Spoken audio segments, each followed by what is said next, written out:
uri kubasha no guhumeka, uri muri make wambaye umwenda udashobora kujya ahantu ngo baguhe ibiryo ngo ubirye. Kubera iki?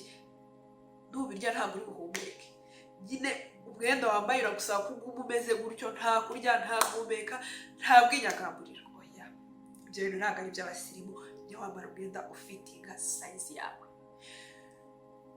Cyangwa se ukajya kuraba ugasanga wambaye t-shirt nini ku buryo yavamo izindi t-shirt zawe nk'eshatu. Ibyo nabyo ntabwo ari byo. Ahantu umuntu ashobora kujya kuri akagira ngo ni aga-t-shirt bamanitse kuri hanga cyangwa se kuri portemante. Ntabwo ari byo. Oya, ambara imyenda ijyanye na size yawe, ifitinga size yawe, niyo myiza, niyo y'abasirimu. Iga nawe nyine kwambara nk'abasirimu we icyarimwe.